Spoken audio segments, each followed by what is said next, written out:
Thank you for joining today's webinar on Housing First for Youth Survivors of Human Trafficking.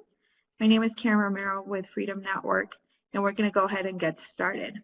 We want to start off with just some logistics, just so you know the different features that you have available throughout today's webinar. So you have a chat box that you'll see on your right-hand side. You'll be able to add any sort of comments or questions that you may have throughout the webinar. We want to make sure that it's working for you, so if you could go ahead and type into your chat box, and it should be for everyone, type in what state you're joining us from. Okay, so we see that there's some people from California, Illinois, Pennsylvania, Colorado, Kentucky, New Jersey, Texas, Philadelphia, Massachusetts, New Mexico. Okay, great. So it looks like there are a lot of programs throughout the nation. We're really excited to not only be able to have you join us with this webinar, but also we really want to hear from you and from your expertise and what you've seen and what's working in your community. So we also encourage you to use that chat box and to add any sort of programs or any ideas or any share just any insight of what you've found helpful around Housing First for Youth Survivors. And you can do that throughout the webinar. And also, if you have any questions, feel free to add them. We will have a Q&A section at the end, and so we'll be able to answer those as well. You'll also notice that on your left-hand side, you have an FAQ pod, and basically if you're running into any technical issues, it has the information for our colleague Amanda Norwood. So if you'll just find her and send a private message to her, she can connect you and she can help you troubleshoot any sort of technical issues that you may be having. You'll also notice that also on your left-hand side, there's some web links, and those will take you directly to the different websites that are on there, to our resource library, as well as our FNTI housing project. And finally, you'll see on your left-hand side that there is a link for resources. Those are additional resources around Housing First that will be useful for you, as far as having some additional follow-up materials and just additional information on how to implement Housing First philosophies in your programs. Also, you'll notice that you'll have closed captioning underneath the slide deck. And so if that's something that's useful to you, just make sure that you have that available. If you have any technical issues or you can't find the areas I just pointed out, please feel free to contact our colleague Amanda Norwood, and she'll be able to help you with that. Next slide. This webinar is being brought to you by the Freedom Network Housing Training and Technical Assistance Project. We're a project under the Office for Victims of Crime, and really our focus is addressing housing for survivors of trafficking and working with professionals in the anti-trafficking field as well as allied fields to really be able to bridge the gap between different knowledge and being able to understand the different systems that interact and intersect with human trafficking, and really being able to provide some resources on the different resources that are available for survivors of human trafficking around housing. We know that for youth survivors and for youth service providers, housing is definitely a need. And so we want to make sure that we're able to highlight the different systems, the different approaches that one can take and implement within their own programs. Also, we know that there is a lot of expertise with the participants joining today. So again, we want to hear from you, and it's really useful for other participants and also for us to hear, successes that you've found as they relate to Housing First.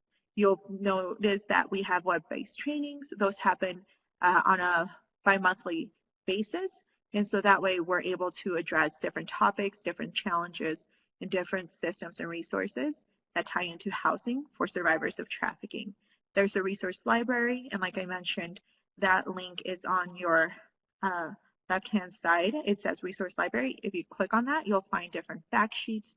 You'll find previous webinars that we've hosted and additional toolkits there. And then finally, we provide technical assistance for service providers who are working with survivors of trafficking. Next slide. So today we have the opportunity to hear from two great presenters and panelists, which we're just very excited to bring their experience in being able to address housing first for youth survivors. Andrew Palomo, he's the Director of Community Strategies for National Network for Youth. He has over 15 years of experience working with runaway and homeless youth. He has been actively involved in youth subcommittees for his local continuum of care, where he led the first youth count in his area. Andrew was also a key partner in implementing Allentown's first drop-in center for homeless LGBT youth. Polly Williams, she's the program supervisor for the Lighthouse out of the Orangewood Foundation. She's the director of CSEC services at Orangewood, and she has developed and implemented the Lighthouse, which is a transitional housing program for young women ages 18 to 22 who have been sexually exploited. They use a framework around trauma-informed care, harm reduction, and a survivor-centered approach. So we're very excited to have them and be able to hear from their experience, be able to hear from what they've been able to gather throughout their years of practice, and we're very lucky to have them today. Next slide. So for today, what we're really hoping that you'll walk away with is exploring and understanding what those nuanced needs for youth survivors of all forms of human trafficking are.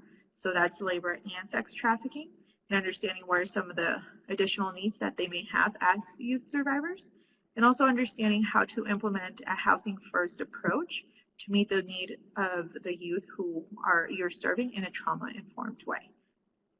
Next slide. So I'm going to go ahead and turn it over to Andrew, who's going to give us the framework and start us off with, working with youth survivors.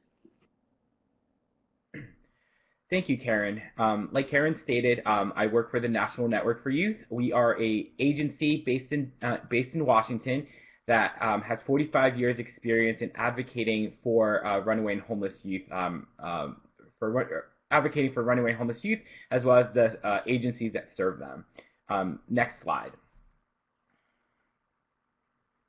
So when we talk about working with young people and survivors of trafficking, there's distinct differences that we have to take into consideration when working with them, right? Like the obvious one is just age, like, right? We're working with a younger population, and that's something that like service providers need to be very wary about, right? Like, so each state has their own laws governing like consent laws and like also laws regarding runaway and homeless youth, right? Like I think some states do have their own runaway and homeless youth statutes that govern programs. So we have to be aware of those, as well as reporting laws that are unique to each state. So that's like one of the first things that we have to take into consideration. The other thing too, like when we're working with young people, is that adolescent development. There's a lot of new information coming about regarding brain development and where adolescent brain development is. So our understanding right now is that frontal lobe, right, like so that part that helps people make decisions are not fully developed, right? So I think for our programs and our providers, those are things that we need to take into consideration. That like our young people developmentally are at a different stage than adults. So when we are engaging with them, when we are working with them, how are our programs taking that into consideration? And then we compound that with trauma, right? Like we understand that trauma either further impacts that brain development, right? So our young people are experiencing trauma; it's impacting how they're developing, and therefore those linkages might not be there. We need to help them and be able to provide programs and services that meet those needs. There's also dependencies and supports, right? So our young people, who are they dependent with? Are they involved with the child welfare systems? Are their involvement with the juvenile justice system and how all those systems are interacting, right? I think those are aspects that are unique to young people because those are programs designed for young people. And then also supports. Who are the people that are around them providing them supports?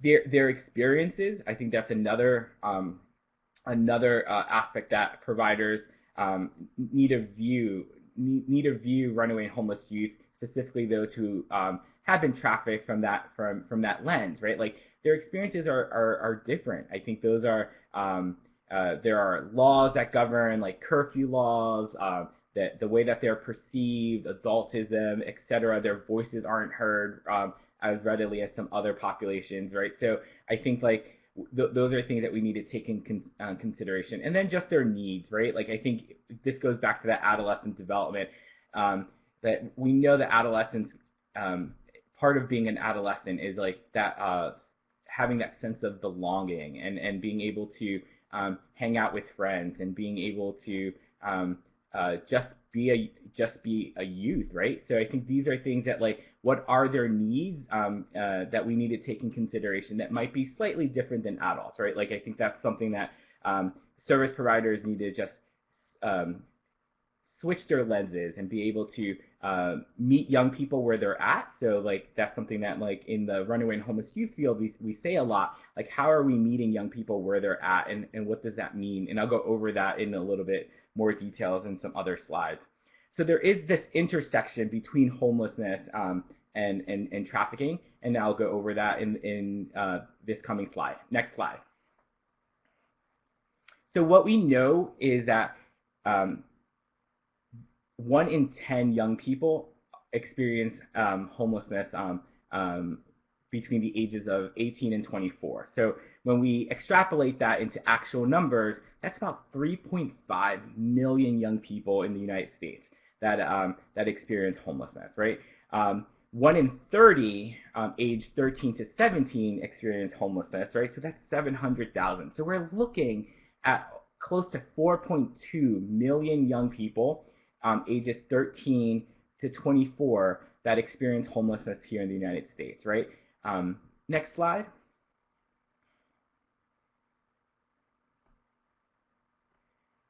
And then that intersection between homelessness and trafficking, it really happens everywhere, right? Like our young people are extremely vulnerable since they don't have those connections, don't have those supports. They're living on the streets. So some of our young people might be engaging in survival sex, or they might end up in labor trafficking just to meet their basic needs, right? So I think like we know, like in the runaway homeless youth world, we know that trafficking is occurring and it's happening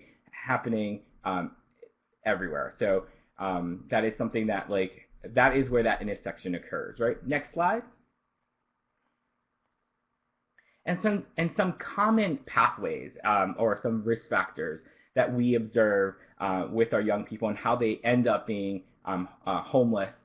Some of our youth experience homelessness because of some unmet need, right? Like there's the obvious one of not having that physical place, or not being able to afford apartments, right? We see that in definitely like high cost states, right? Like California, New York, like where it really is extremely expensive to live in, right? But we also see that in our rural communities as well, where like there might not be jobs available, right? So that if there's no jobs, we can't afford to pay. Even if it is affordable, I still can't pay it because we don't have employment, right? Other reasons might be that emotional aspect, right? Like so our young people, especially those who might be identify as being LGBT, they might be kicked out of their homes, right? So parents might reject them just for being who they are, so that they might not be included in their family and then end up being homeless, right? So I think some estimates say that up to 40% of our homeless youth population identify as being in the LGBT community. So that's something else, another risk factor right there. Foster care, right? I think that's another one that we see, that our young people who age out of the foster care system sometimes do end up experiencing homelessness just because they don't have those supports, those connections, etc.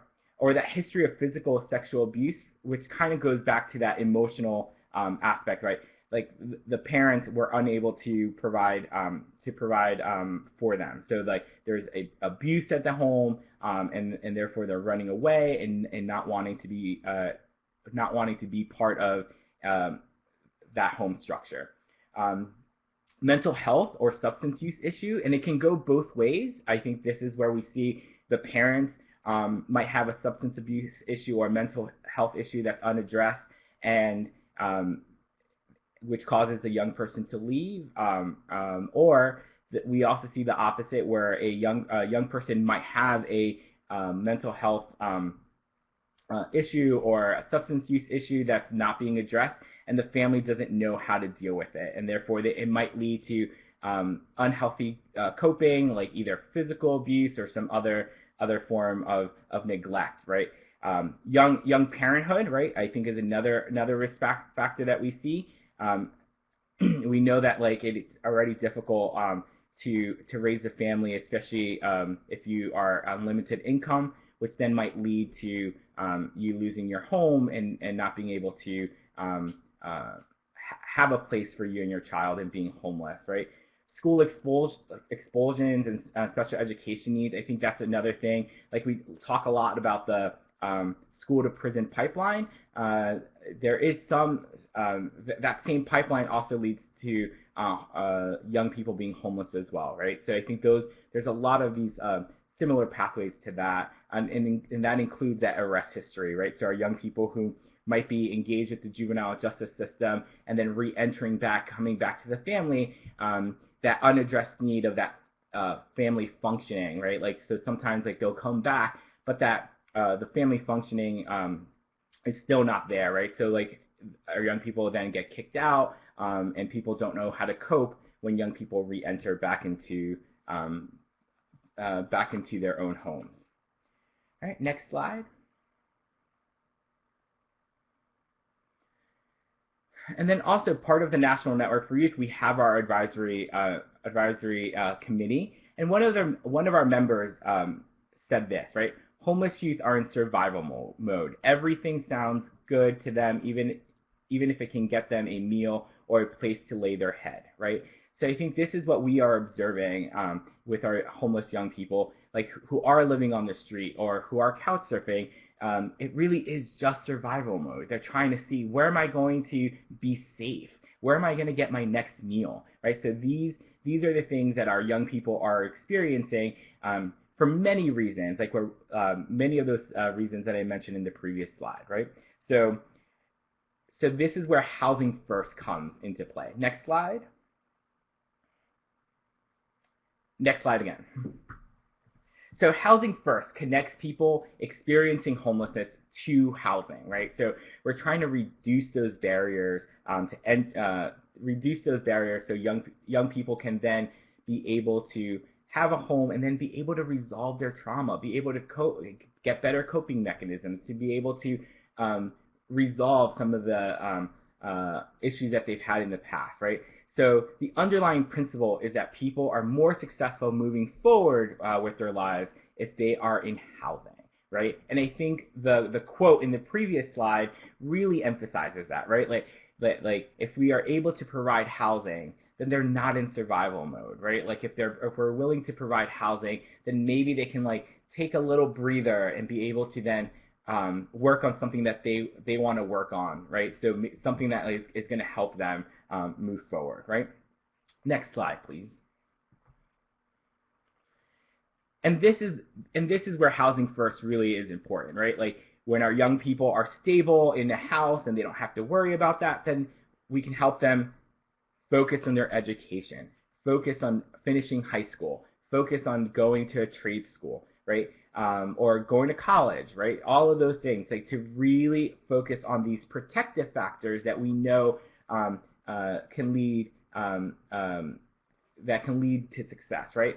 Connecting those our young survivors to a caring adult, right? Like who are those people in your world that you can rely on, right? Like who are those people? Let's explore that. Is there a aunt and uncle that you lost connection with 10 years ago, and how can we then like help you focus on that now that you have housing, now that you don't have to worry about like sleeping or staying up all night and not sleeping, and now we can like really focus on this. There's also those positive relationship with peers, right? Like how can I like meet people my age and have those positive interactions, and then just be a young person, right? Like being able to hang out, go to the movies, and like how do we help them connect to that? And then also their voice in their own world. How can we help them make their own positive decisions, right? Like and making their healthy choices, and how Housing First can really allow that, right? Like so, Housing First allows our young people to be stable, and then programs can then wrap around services around them in order to then achieve these other goals, right? So I think this is where that Housing First model can really have a huge impact, right? Um, like like Karen mentioned, I have 15 years working in a runaway and homeless youth program.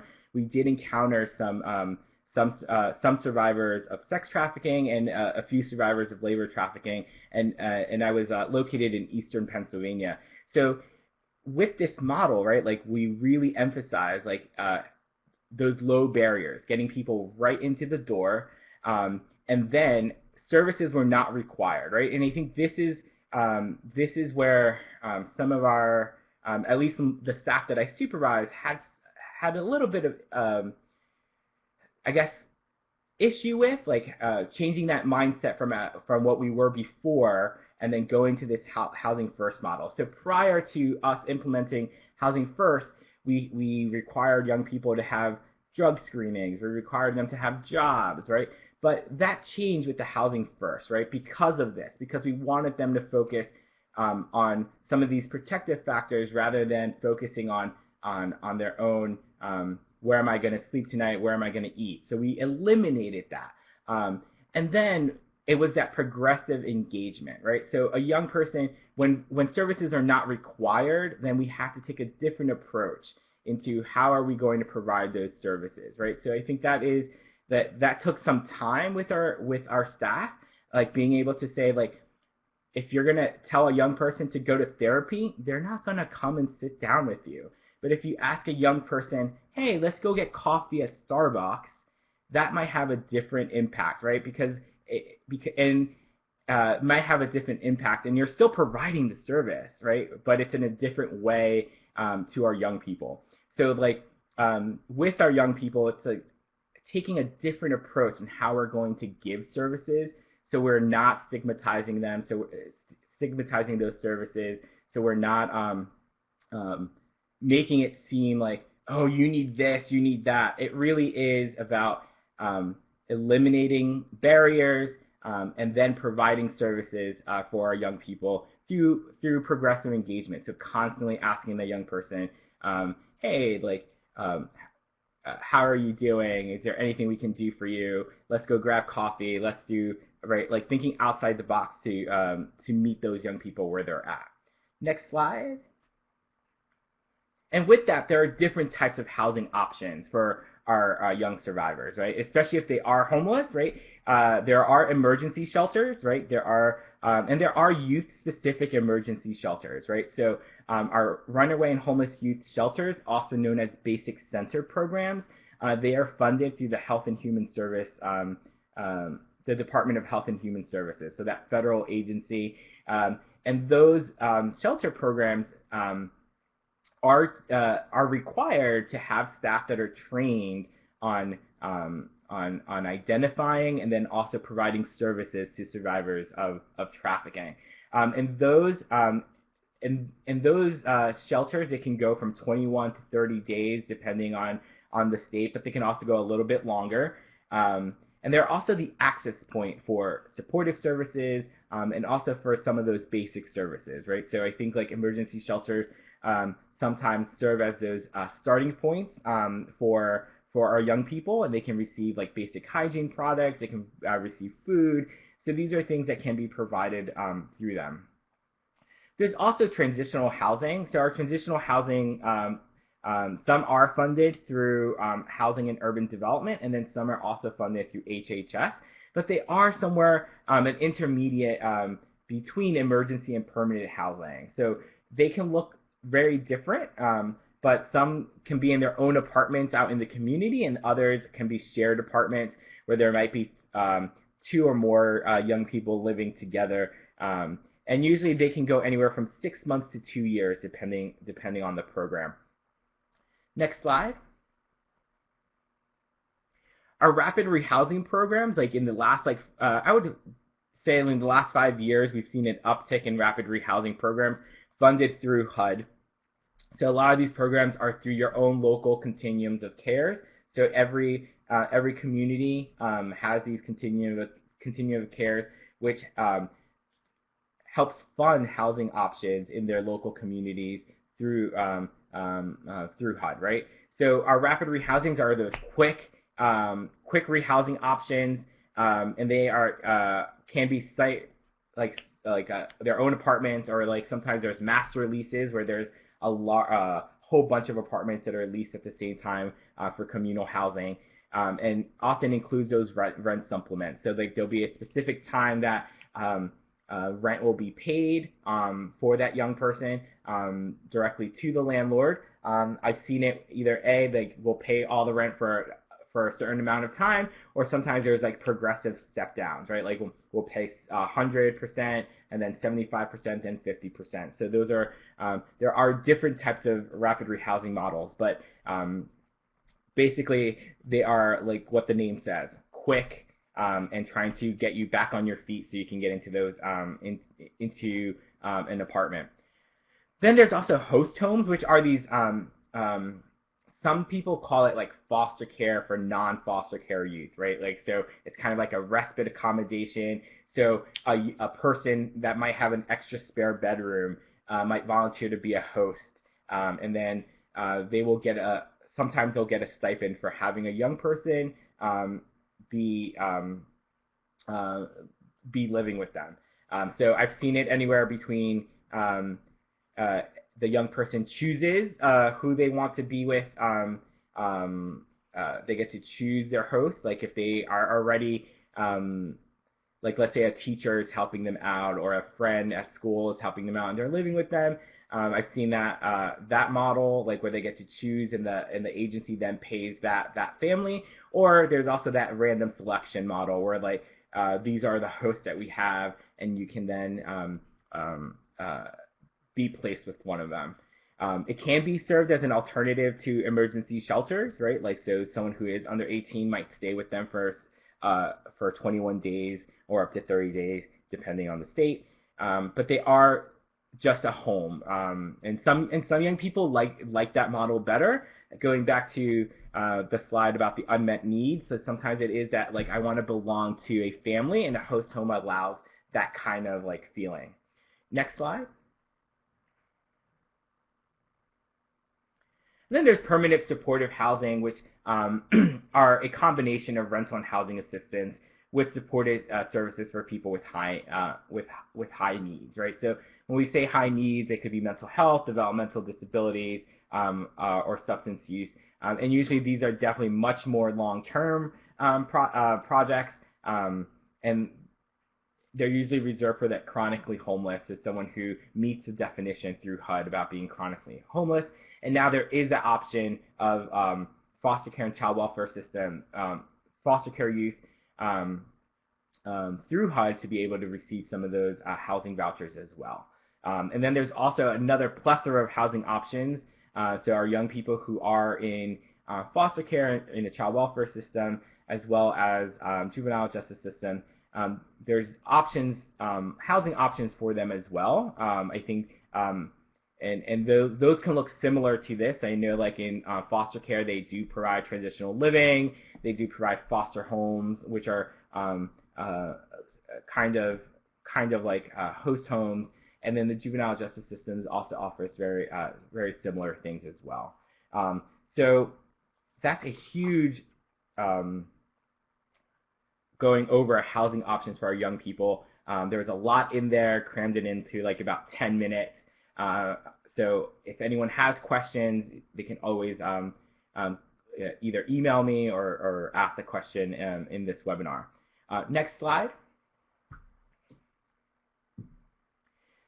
Then one of the, at least with working with youth, one of the main things that like we've seen out in the field has been that like youth choice and voice is extremely crucial, right? Like, so I think like Housing First allows for that.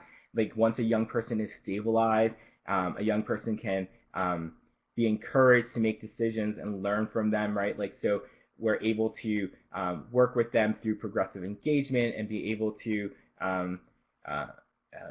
possibly even use some motivational interviewing so they can like get back on their feet, provide youth information to make their own choices. So we Housing First, again, because they're not worrying about where they're going to sleep tonight, because they're not worrying about their next meal, then like we can like engage with them with like, hey, these are the options for you in terms of therapy. These are the community services that are out there.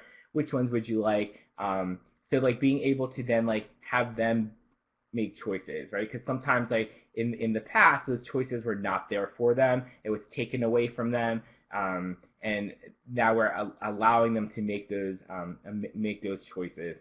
And then even regarding like location and type of housing, like I think like a Housing First model. I mean, ideally, every community. One of the things that we advocate at the National Network for Youth is that every community has a variety of housing options, right? And I think like sometimes when youth have those abilities to make choices, there's better outcomes. So some young people might just, hey, I just need this light touch kind of service.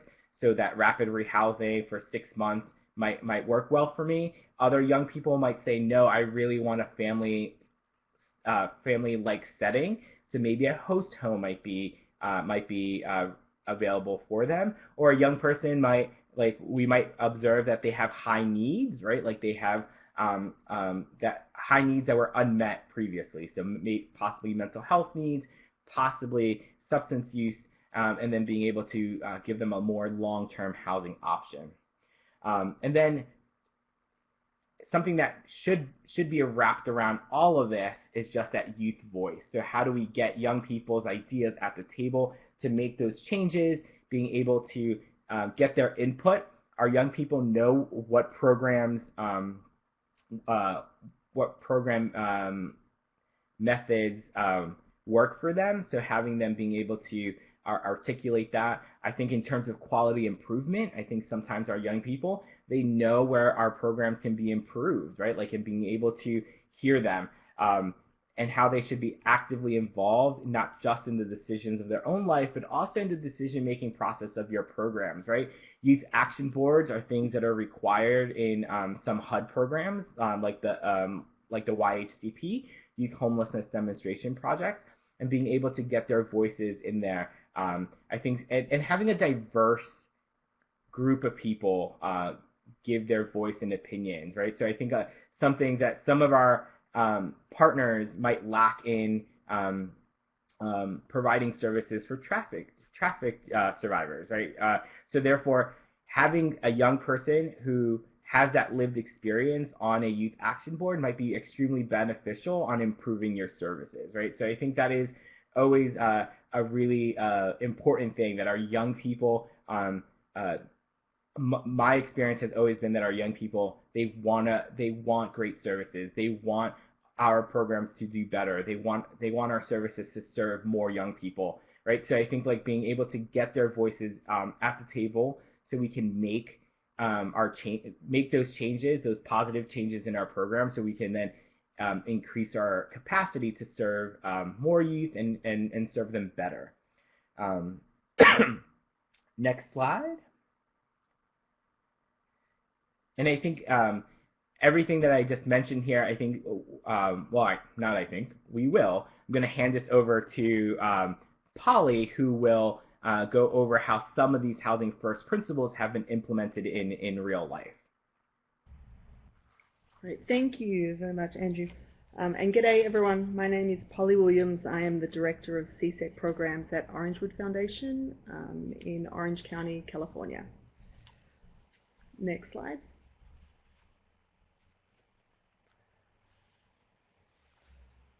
So the Lighthouse was developed as a community response to the housing gap within Orange County, specifically for transitional age youth, TAY, survivors of sex trafficking. There were no TAE survivor-specific housing existing within Orange County or really most of the state. The housing programs that did exist for youth were not necessarily trauma-informed. So the youth were not necessarily having great and successful outcomes. The staff weren't necessarily adequately trained in trauma-informed care. Trauma-related behaviour that the youth were exhibiting was not understood by staff, and staff trying to do their best were often actually triggering and causing re-traumatization. Staff and programs were often punitive, and so Orange would step forward and said, we need to come up with a program to better serve survivors of sex trafficking. Next slide.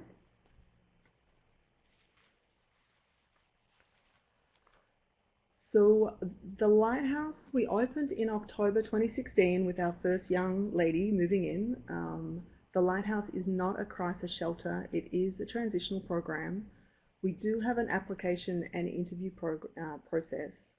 We really make it clear to the youth that it is a voluntary program, so if they want to come to the Lighthouse, they need to be choosing to come. They can't be forced by the courts or by a social worker. They need to start making that choice and start, empowering themselves to make choices about what they want to do. So we really put that at the forefront of the application and the interview process. The interview process as well, there's a two-step part to that. The first one is a screening that our supervisor and our house mum do to just meet with the youth, check in, ask them about if this is kind of the program that they want, give an overview. And if the youth chooses to move forward, then our current residents in our house, in the Lighthouse, actually do the second interview with the youth. They may go have coffee, go have lunch, and have those kind of conversations that the staff kind of can't have at that level. Some of the conversations are how long have they been in the life? Hi, Polly. Sorry. It seems like there is some trouble hearing. Is there a way you can move a little closer to the mic? Mm-hmm. Perfect. Okay. Is that better? Does that sound better? Okay. No worries. So the second part of the interview process is the residents of the house actually meet with the youth and ask questions about, are they ready for this program, and give some insight into that. Also, part of our interview process is to reduce recruitment, is to reduce youth coming in to recruit the other youth to take them back to their trafficker. The ages of the residents is 18 to 22. We can have 6 residents at one time. We have 24/7 staffing, and we are in a confidential location. We have drop-off and pick-up points in the community. We have no visitors on site, and all the mail for the youth is diverted as well. The overall goal of the Lighthouse is to reduce re-entry back into sex trafficking through gaining and retaining meaningful employment, increased educational outcomes, maintain positive behaviour change, and strengthen resilience. And if you see there's a picture of Wonton, the pug. She was our unofficial therapy dog that we were fostering for a while. And the girls would feed her and dress her up and take her for walks around the park. She was a great part of the Lighthouse. Next slide. So the original structure of the Lighthouse was really based on a group home model. Those that came before me who put in place the Lighthouse, that was their background, so therefore the structure was that more of a group home. What then comes with that is it is really very structured, and it really is about power and control of the youth. Certain things like in the structured daily curriculum, it was waking up at 8 a.m, bed by 11. There was mandated weekly therapy, restrictions on TV channels, times the youth could watch TV. There were really strict program requirements, no cell phones. Staff had to listen to all conversations on this checked conversation list. There were bedroom checks, bag searches, room checks. It was a lot. It was pretty strict. Few personal choices. The case management was incredibly directive as opposed to being inclusive with the youth or being survivor-led.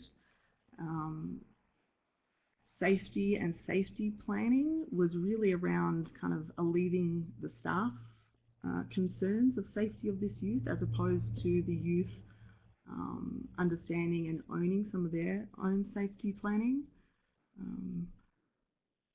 Activities and meals, groceries was mostly picked by the staff with very limited youth input. What then came of that was this environment whereby the youth were punished and blamed for their behaviour. Privileges were taken away. Staff withdrew kind of care and attention, and they would personalise the behaviour of the youth. And they would also threaten the youth with, you know, if you don't get out of bed, I'm going to call Polly, or if you don't do this, I'm not going to take you there. So it turned into a really hostile, non-therapeutic environment. Next slide.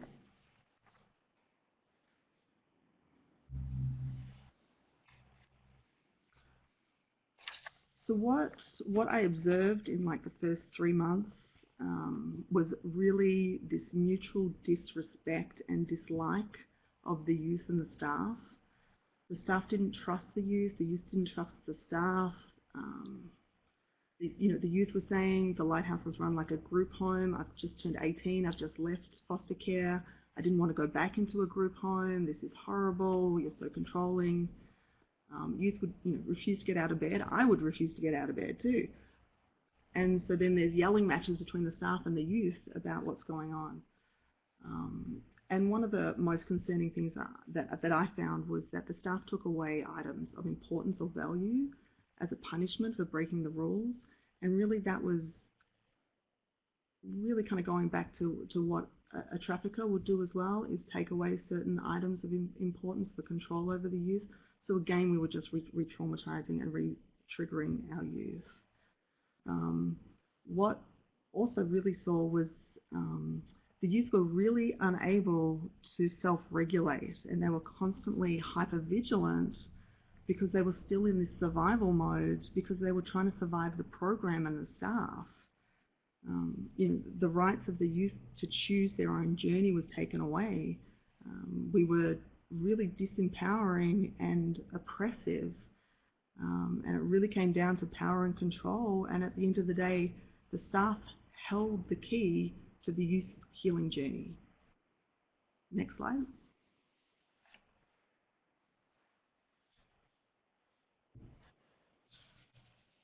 So one of the things that we really had to do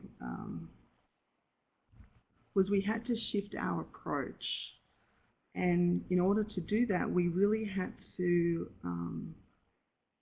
intentionally look at shifting the power balance. So we had to go from being power over, whereby we had created this environment and this culture that at the end of the day, all it did was replicate the dynamics of the power and control youth experience while being trafficked. The emphasis with the power over was on control and managing the youth's behaviour. We also had to recognise and hold housing as a basic human right in order to move forward with that. So in order to do that, we had to shift the power to be with the youth, not over the youth. We had to ensure that the staff understood that the experts were the youth in their own life and making choice. And the staff needed to be the provider, the partner, the co-facilitator with the youth on their healing journey. They were an equal, they were not in control anymore. And that the emphasis had to shift from, had to shift to the voice and the choice of the youth, and to work in collaboration and empower the youth. We had to really shift to a strengths-based approach, and we had to value youth autonomy and choice, and which at the end of the day is a housing first rights-based approach. Next slide.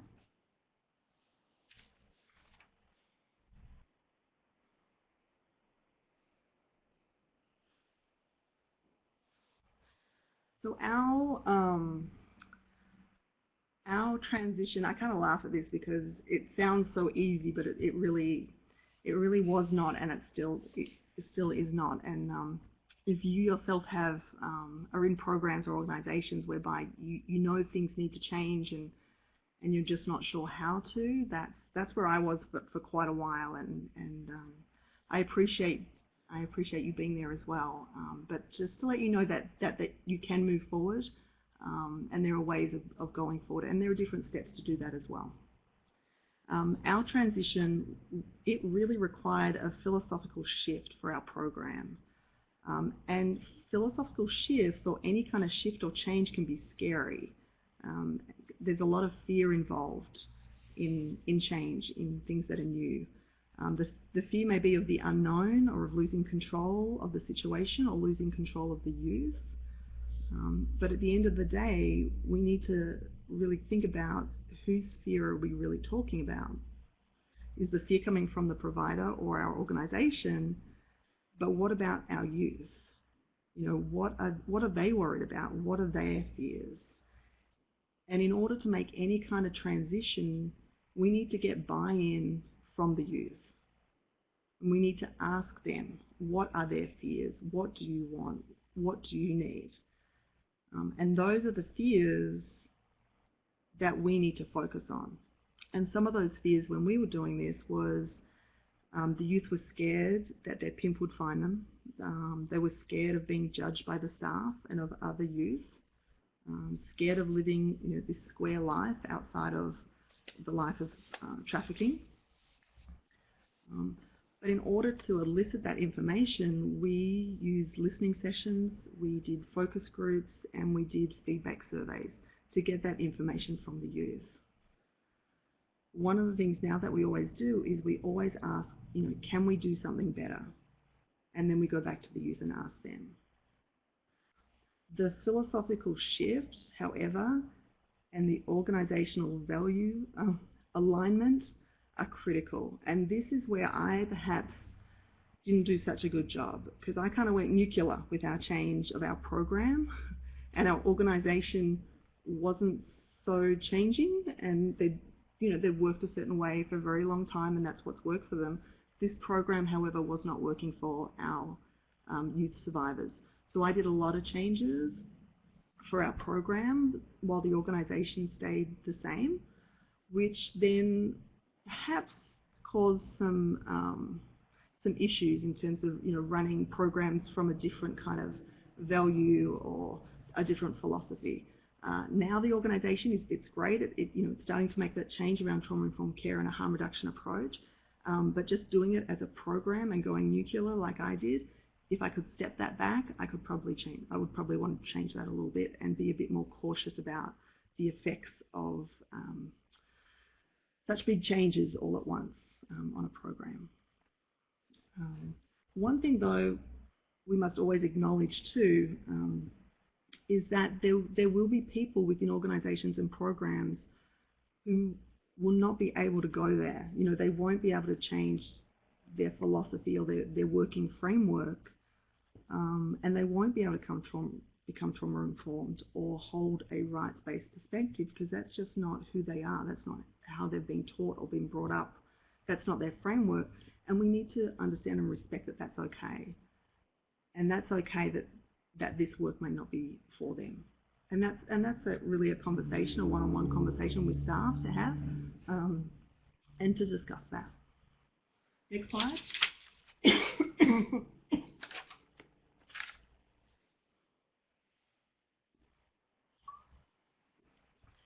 So from when we first began in October 2016 to where we are now, the changes that have taken place, and we are continually changing. We are continually evolving to what we are seeing and hearing from the youth. And so for where we are today, it is like night and day with our program. The youth state to us, it doesn't feel like a program, it feels like home. Everything about a program we threw out, everything is so individualized for each individual youth that there is no such programming. We have an overall framework that we work from, but everything is individualized for each individual youth. And what's really important about that, and what I really talk and coach my staff on, is that every youth has had their own individual journey of trafficking, of coming into trafficking, of their own experiences of being trafficked. So coming out of a trafficking situation, that too is also going to be individual to the youth. So that's why we need to make sure that we always work individually, tailor programs to the youth. Excuse me. Our staff are really compassionate, they are authentic, they are caring, they really get on well with our young women, and they understand them too. The youth are in control of their money, they make choices about what they want to do, how much they want to contribute to their savings contribution. They get a choice in the program now of everything. We never remove a possession of a youth as punishment. Punishment is an interesting word, because we don't even do punishment. We have conversations with the youth about something that has happened, and we talk about what can we do next that will be different. How can we change this for next time? What did we learn from this mistake? And we often say it's really hard to get kicked out of the Lighthouse, because we really want the youth to be there, and we are going to try and work through a lot of these behaviours that come out, and really try and help the youth understand and change those behaviours for next time. One of the things also that we really had to focus on was this shift from program consequences to that of natural consequences, and having the youth understand what that means.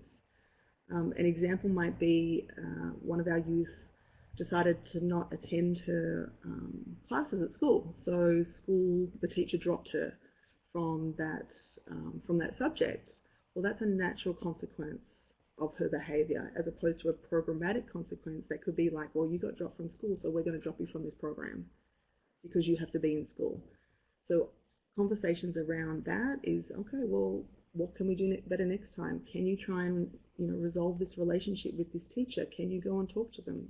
And just really kind of the youth understands that their behaviours lead to consequences, and then those consequences is what we have to live with.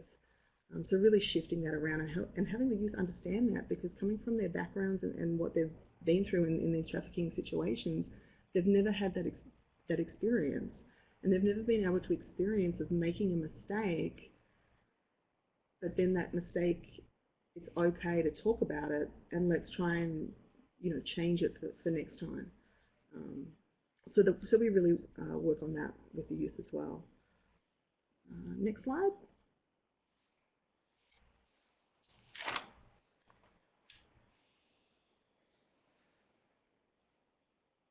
Perfect. Thank you so much, Polly. That was really helpful to be able to hear how a program was able to make that shift from having not as much of a housing first approach or philosophy to really adapting a housing first model, thinking through those values and tenets, and really thinking about how to ensure that there's survivor choice and voice as much as possible. So thank you. There were a number of questions that came in throughout the presentation, as well as questions that were submitted prior to today's webinar. So we just want to go ahead and answer some of those. So we're going to start off with a question. There were a number of questions actually on host homes. So Andrew, there were some questions about, how do host homes work? And also, is there some sort of screening process for those host homes? Yeah, thank you. I did also see a question if host homes are funded by HUD. They are being funded by HUD, and they're also funded through HHS's Runaway and Homeless Youth Grant. So these are models that we are starting to see more of. So that is something that that housing model is starting to go up. I also did see that the Point Source Youth Resource, their handbook on host homes, that was up there, and I think that is very concise and very thorough of what a host home model could look like.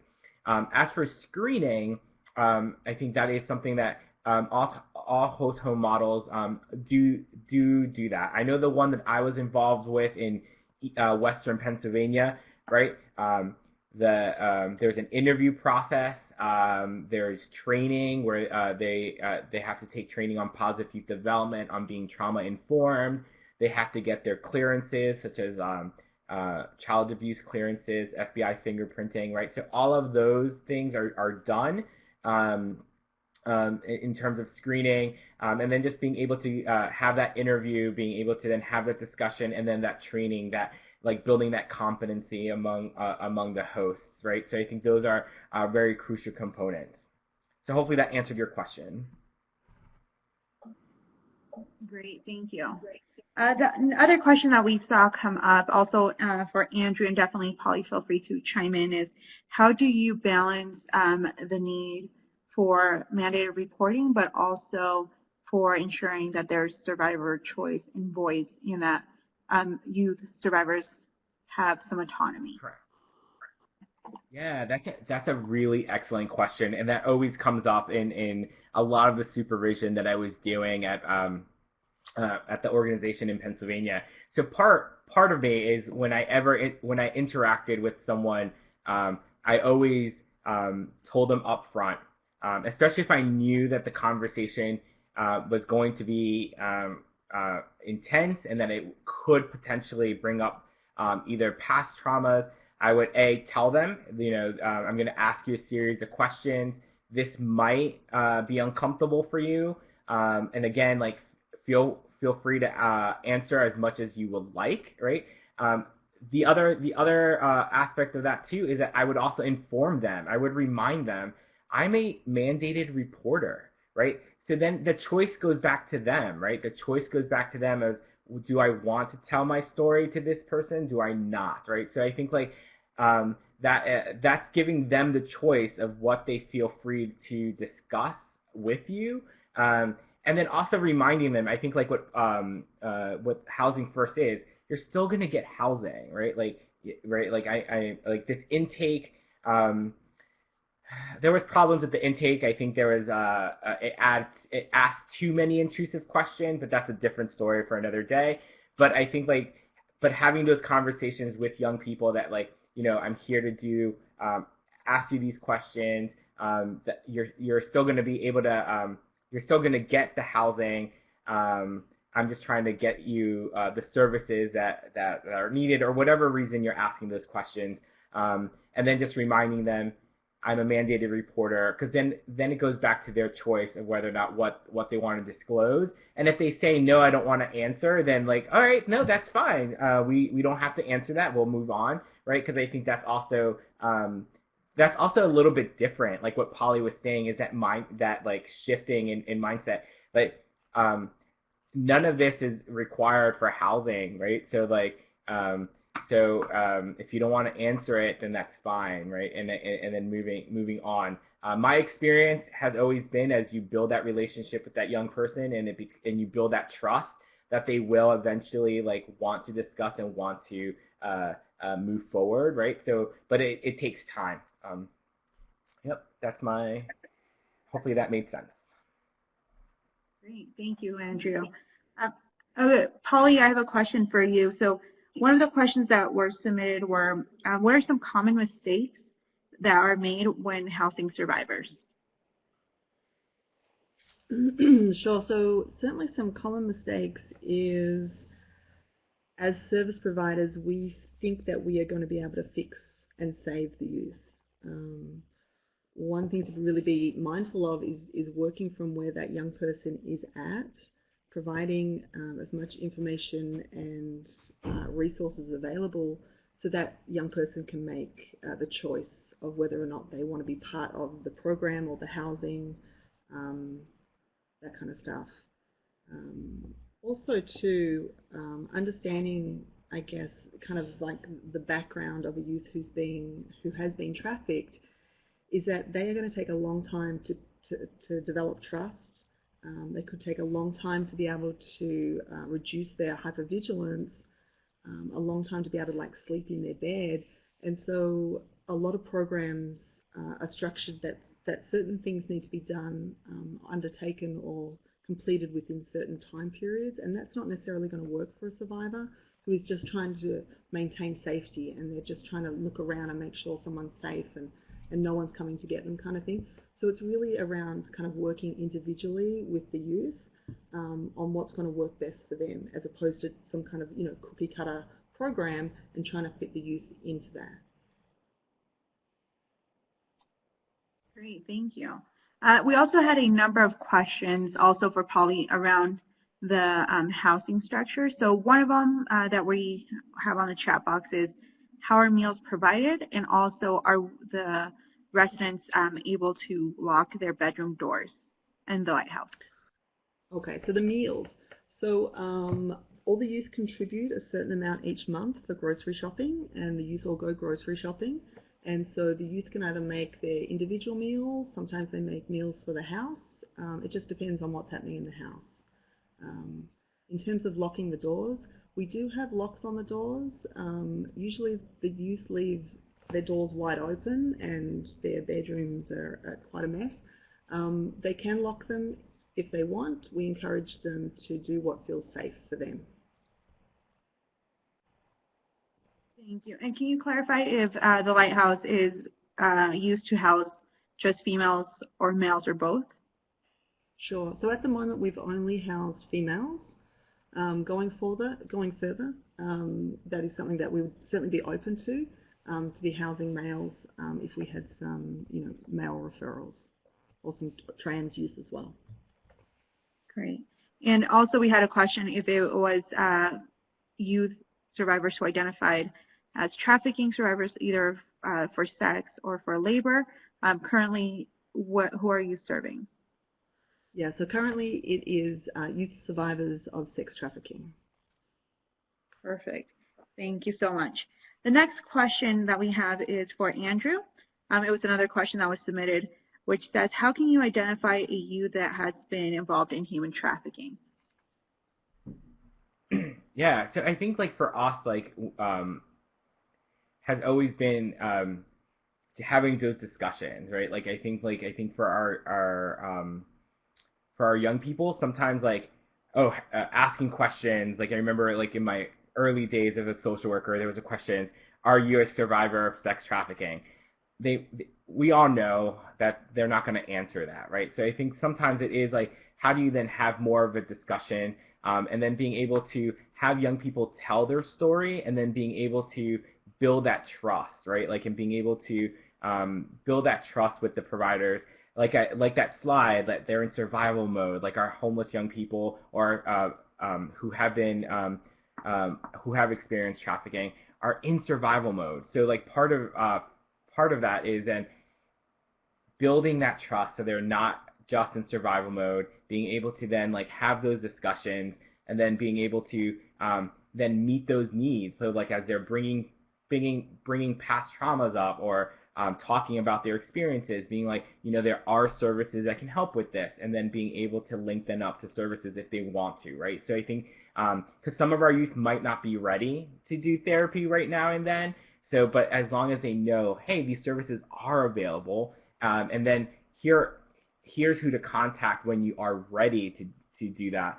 I think for us, that's always been the key, is that identification really comes from just having those discussions with our young people. When I was at the shelter up in Allentown, Pennsylvania, it really revolved around that. It's just constant talking and constant discussions.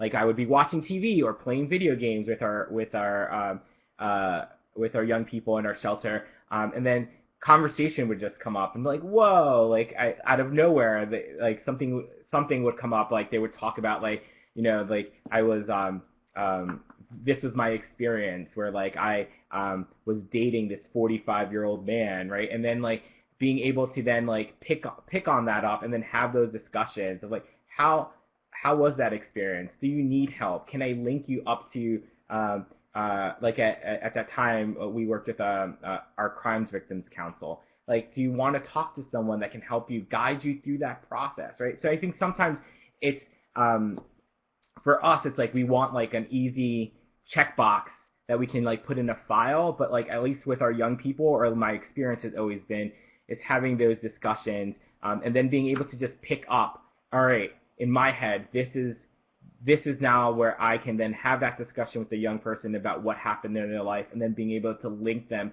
to a service if they want to. Great, thank you. Great, thank you. Sorry, Polly, did you have more to add?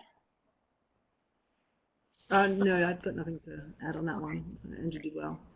Okay, great. The next question is for Polly, and the question is, are there any housing or shelter policies that work against the best interests of youth survivors of trafficking? And then how can shelters and housing providers work around those policy barriers?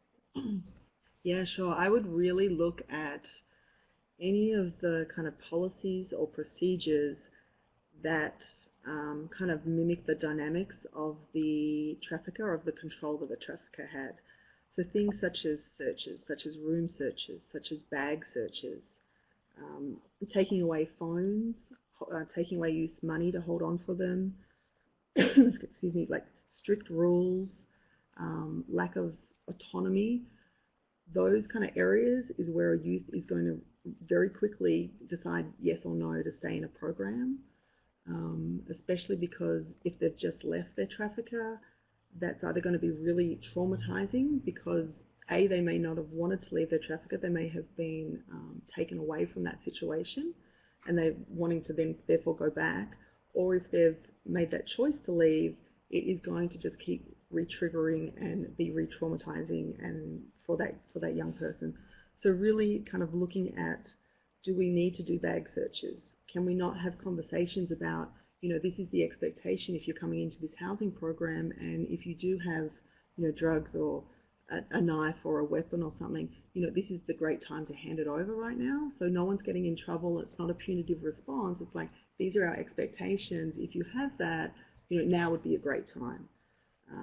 Really also talking about the expectations, and that there are certain guidelines that the youth will need to follow, and talk about them up front and make sure the youth is aware of them and understands them, because certainly with survivors and with the trauma that these youth have had, their ability to maintain a lot of information is just not there.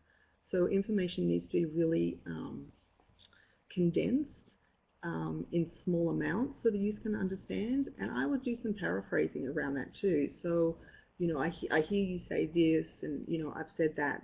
How does that work for you? Is that going to fit with you? Do you think that's okay? And really keep it like short and to the point, so the youth is actually able to process it and then retain that information. Great, thank you, Polly. Another question I have for you, for Polly, is what are barriers that you usually see with youth survivors of trafficking? So what resources can be provided for them that would allow them to maybe address some of those barriers? Yeah, some of the barriers. Certainly, certainly barriers around mental health and around physical health for youth. Youth who've been trafficked, who have multiple sexual partners per night, the risks of different bloodborne virus infections, STIs. Going to say a doctor, one of the first questions a doctor will ask a female, any of us, a patient, is often around how many sexual partners you've had. Straight away, our youth ask that question, shut down. I mean, they're not going to be truthful and say how many hundreds or thousands that they've had in the last 6 months. So really kind of being mindful, if you are supporting a youth, going to getting some medical attention, to be able to sometimes preface what questions the youth may be asked, and see if the youth is okay answering them, or if they would prefer you to answer them, or something like that, just to help them get through that period, because it can be really hard. And it really kind of is stigmatizing for that young person. Also with mental health as well. Often programs have prescribed kind of like a therapist or a certain modality, like CBT therapy. And that doesn't necessarily work for all youth. Like talk therapy doesn't necessarily work.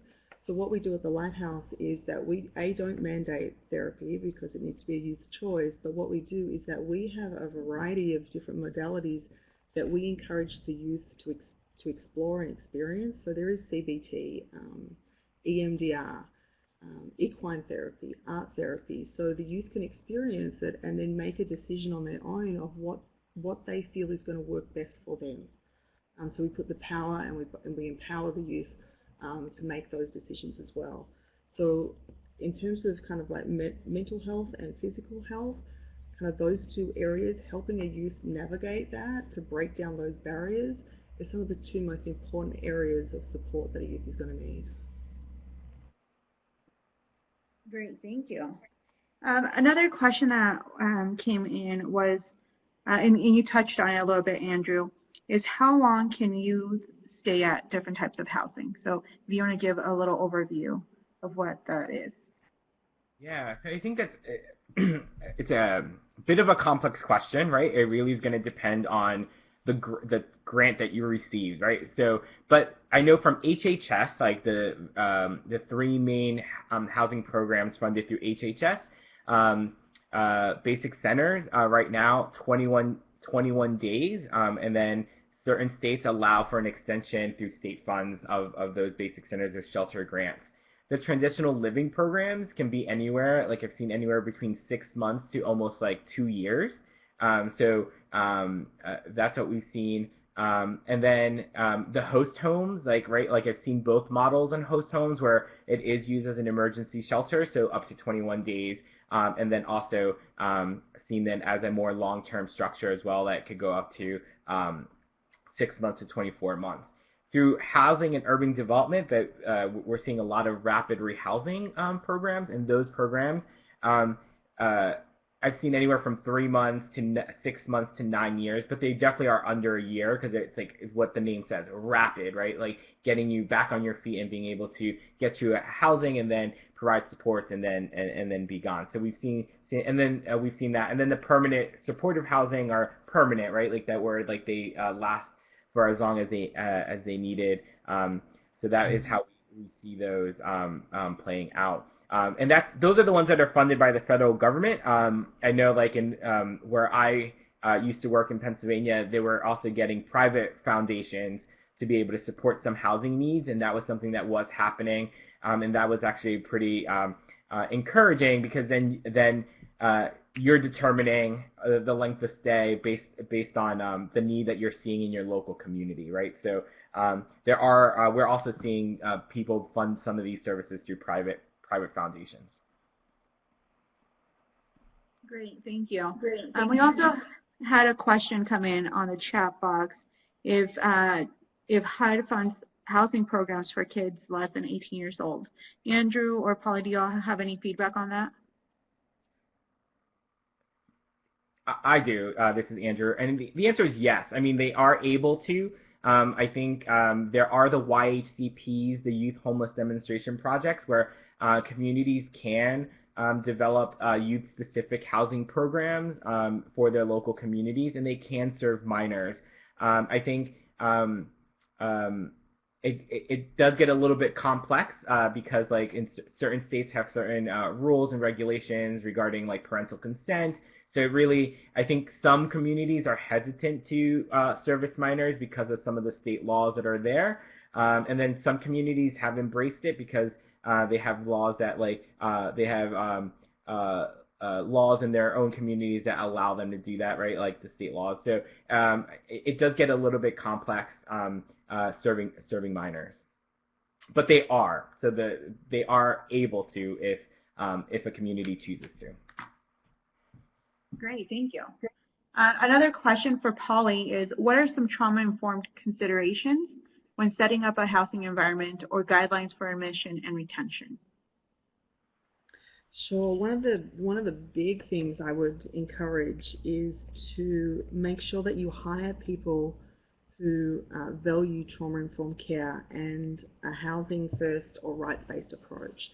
I mean, that is the essence of your program, and these staff are at the forefront of bringing that in and how they work with the youth. Some folks aren't necessarily ready for that kind of thinking and framework, that youth should have a choice and that their voice should be heard. And really the youth voice is the catalyst of that change. You can teach case management, but you can't necessarily teach values in the same way or as quickly as case management. So that would be my number one. Be very careful about who you hire and ensure that they are coachable when you bring them on. Also, the setting in which your program exists and how your program even looks is really important. At the Lighthouse, it is all open plan, and all the furniture is, kind of like back against the walls. So the youth can sit there and they can see who's around, so their peripheral vision is not blocked by, walls or anything like that, because what we're trying to do the whole time is help them re-regulate their central nervous system. So we're trying to bring down that hypervigilance. So if the youth can see who's around, what's going on, and everything's consistent, that really helps as well. The colours that we paint the walls are all trauma-informed in terms of they're not like overstimulating, they're very calming. The whole space is very calming. The way that staff interact with each other within the house is calming as well. There's no like yelling, there's no screaming, there's nothing like that happening. So really it comes down to like how the house or the program looks, how you set up the inside of the house. Try and get a lot of feedback from the youth, because they're the ones that are living there as well, and they often have some great ideas as well. Thank you for that. And then finally, the last question is, what resources are available for trafficked youth once they return to the community? So that's both to Andrew and Polly.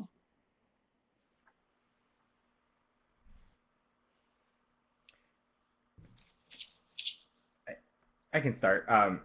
So at least this is Andrew, and I think a large part of the resources, right, like is getting to know your RHY, Runaway Homeless Youth Act programs that are out in the community, because they are definitely they are trained to be able to address this need, and then also being able to do some of that cross systems work. I think like that was something that like when I was doing my work, my direct service work, it was always like, how can I partner with as many people as possible so they are aware of this issue, aware of trafficking, aware of homelessness among youth, so that way I know where the resources are, and then they can also support us at the same time, right? So I think that was something that like the resources, how to like really